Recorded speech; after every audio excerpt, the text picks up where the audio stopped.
Fani. Yeah. Shout out to Fani. Let me give you a little bit of a ding. Make sure y'all tap into the Patreon. Link is in the description as well as pinned to the top of the chat. Who called it?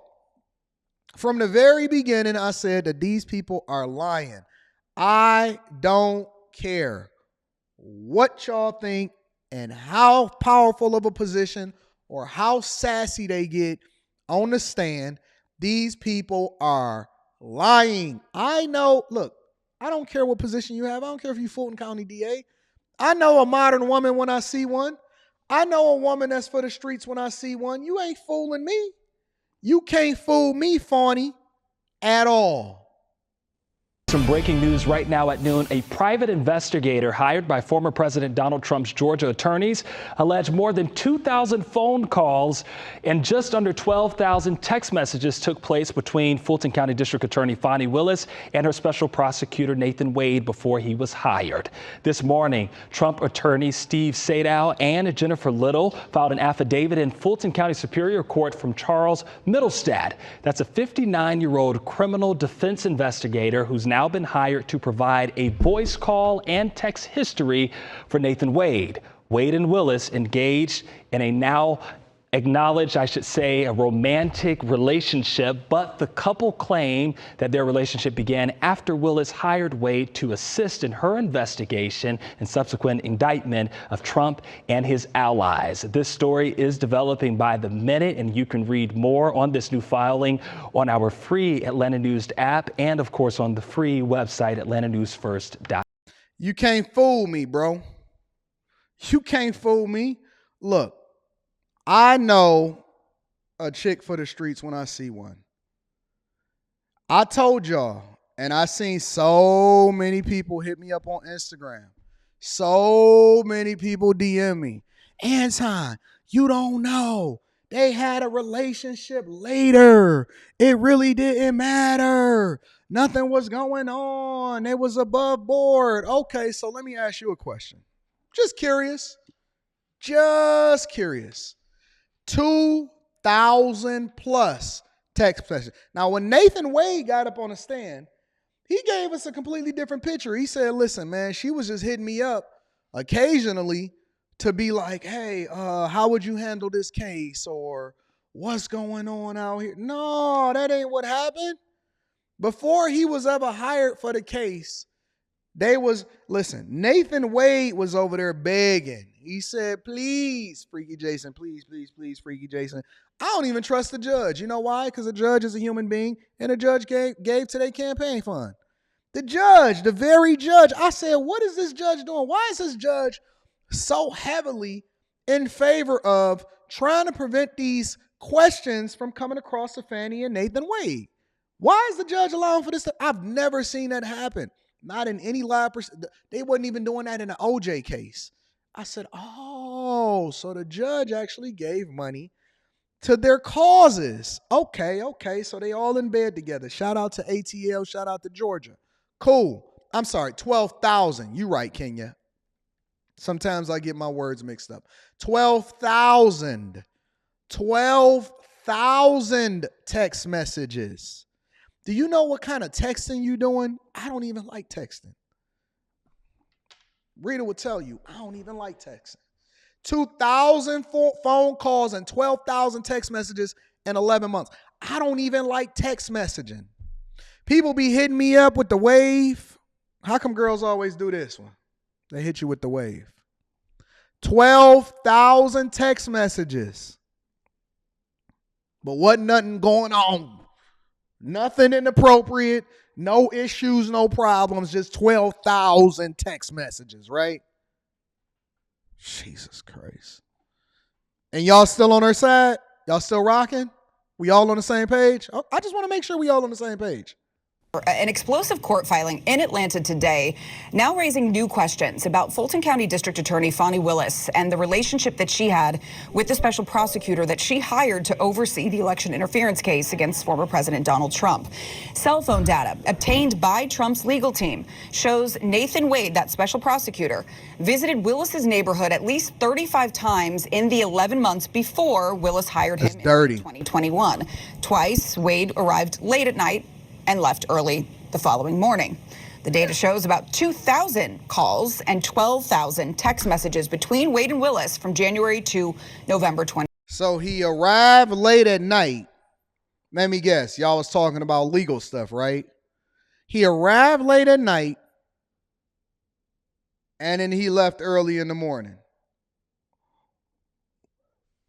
I'm curious, what do y'all think that conversation was about? Or do y'all think that was any kind of conversation at all? Because, see, the cell phone towers don't lie. The cell phone towers don't lie. He arrived late at night, and he left early in the morning. Now, I'm assuming that he had to go and take care of some business because he had to go and take care of work, right? He said, I thought, wait a minute. See, here's the context. Because, see, we all have revisionist history and memories, okay? They admitted that they was busting it down after they forced the opening of a sealed divorce proceeding, which is abnormal. And it took the ex-wife of exposing him before they ever even admitted that they was in a relationship in the first place, which violated ethics, moral clauses, especially when it comes to the amount of money that they were being paid. He filed for divorce literally one day after he got the contract with the state. And then they also jumped on it because, you know me, I remember she was on the panel, he was on the panel when they was lying. They said, listen, everything that they did as far as her paying him back was in cash.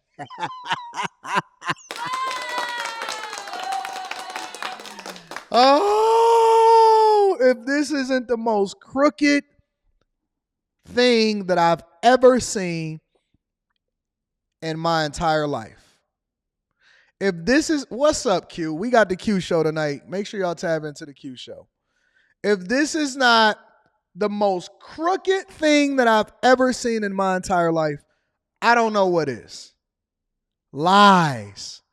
Even the Fulton County District Attorney is a scammer. Even the prosecuting attorneys are scammers down there in Georgia. Shout out to Georgia. 2021. Why this matters, the timeline is everything in this case. Joining me now on the phone is former Assistant District Attorney of Fulton County, Daryl Cohen. Daryl, thanks for joining us. We sat and watched as this hearing originally. We gonna switch cameras too, y'all. All right, we about to switch cameras. I'm gonna switch over to the G camera real quick. Started. What do you make of these new revelations? This is damning. At the very best, it's troubling. It seems to completely contradict the testimony of both Fani Willis and of Nathan Wade. And because of that, this could be a complete game changer in terms of how Judge McAfee decides to rule. The timeline here, the timeline is extremely important. Get viewers up to speed about why this timeline matters. Well, it matters because the testimony has been that Fani Willis and Nathan Wade became friends. They met at a conference, and he was hired before any of this took place, and that they did not have any type of relationship other than completely a business relationship. Cap. Now, if these texts and if these pings on the telephone are accurate, they are. That changes the entire ball. Now, I done seen every ping on a telephone pole be accurate when it come to trying to find out whether or not somebody got killed, all of that stuff, right? But for some reason, it might not be accurate on this one. Okay. Game, and means that there could be some untruth that's been told under oath. An untruth. In other words, it could be like unalive or unhoused untruth. And I hope it isn't, because this is very sad. Yeah, I mean, at the heart of the matter, really, then, in this case right now, this has nothing to do with the actual case against Donald Trump and the other co-defendants in the election interference case. This Has everything to do with it. If Fani Willis, the district attorney, benefited financially from hiring who we know now. Man, they need to be under the jail. So that's why the timeline of this is so important. If it happened before, then there's a problem. If it happened after, it might be a problem as far as optics are concerned, but not necessarily something that would get the office kicked off this case. Now, let's just say the Fani Willis's entire office gets removed from this case. What happens next? Then it goes to the prosecutor's counsel, and they locate a district attorney's office who is capable and willing of prosecuting the case. That could be near impossible. Clayton County District Attorney has already said she cannot handle it.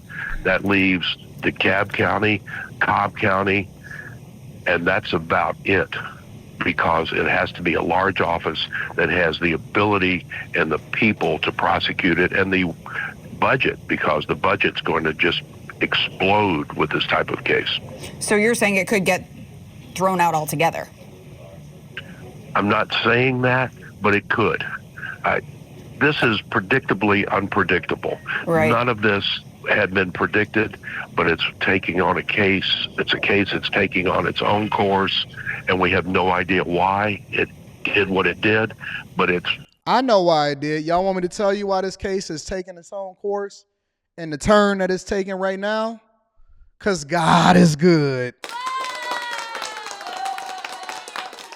All the time. Let me bring y'all up to speed this morning as to what is happening today. They are having closed door meetings as to what's going to happen. Happening today, the effort to remove Fulton County District Attorney Fani Willis and Special Prosecutor Nathan Wade from the Georgia 2020 election interference case will pick back up today. Ariana Manish joining us live this morning with the latest on this case here. Good morning, Ariana. Good morning, Aisha. Judge Scott McAfee, he will meet behind closed doors with Special Prosecutor Nathan Wade's former attorney, Terrence Bradley. Now, this will happen behind closed doors, so we won't see the firing and compelling testimony that we saw at the initial hearing. And this is all as defense attorneys are questioning when Nathan Wade and Fani Willis started dating. Why are they meeting behind closed doors? I want everything public. I don't want no more closed door meetings. It's bad enough that we had to leverage technology to even find out that he was leaving late into the night and texting. You know how much texting you got to be? You can't even be that busy. You know how busy that they said that they was and that he wasn't going to be able to do this and do that. You know what you got to be doing to text 12,000 text messages to one person? To one person in 11 months?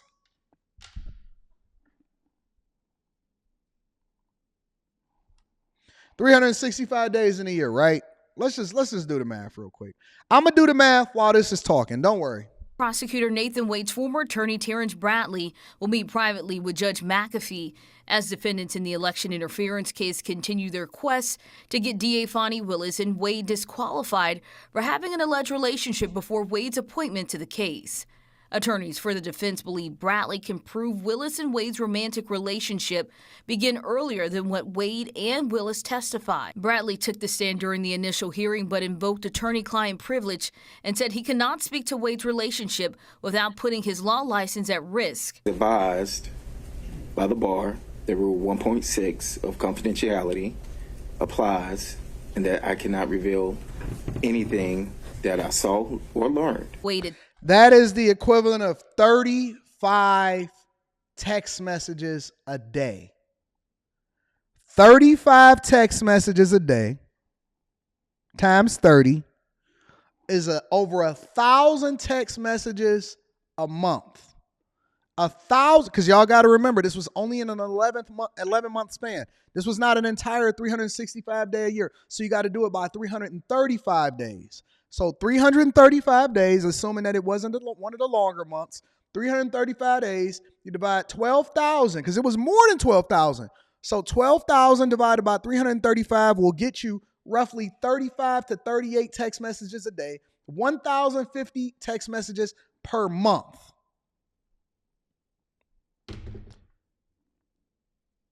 Anybody that's ever tried to text me know that Anton don't even respond to the next day. That's a fact, though. Attempted to block additional questioning, arguing private questioning by Judge McAfee may unlawfully compel Bradley to break attorney-client privilege. The timeline of Wade and Willis's relationship has been the main point of focus. And y'all got to remember, that's also only one person. And he was leaving in the night. Leaving in the early morning and coming in the night like a thief. He came like a thief in the night. Attorneys. While Wade and Willis insist they started dating in 2022, lawyers representing former President Donald Trump claim new cell phone evidence can prove otherwise. Listen, I don't want no more closed door meetings. I'm tired of everything happening behind closed doors. I don't want anybody sitting there telling me and gaslighting me anymore, acting like these people are above board and they not. They dirty, they nasty, they filthy, they out here busting it down for a real one, and they spending taxpayer dollars. Bro, you can't, I don't even care. I'm going to be honest with you. None of this matters, okay?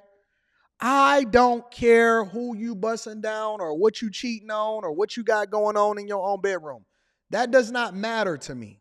That matters zero, zilch nada, until it starts to impact whether or not he got money from it on taxpayer dime, and then as a result, they have an agenda in order to try to prosecute falsely the former president of the United States to prevent us from being able to determine whether or not we want to vote him in office. And that's why it matters. I can care less how much D you sucked, how many people you was busting down. I don't care if they ran a train on you. I don't know if y'all was doing 2 a days, 1 a days. It does not matter. The only thing that matters is it happening on taxpayer dime? Are you ethical because you hold a public office? Are you using people's money that's not yours in order to pay for your frolicking and your vacation? Are you lying on the stand, and are you falsely prosecuting somebody that shouldn't be in court in the first place? That's why it matters.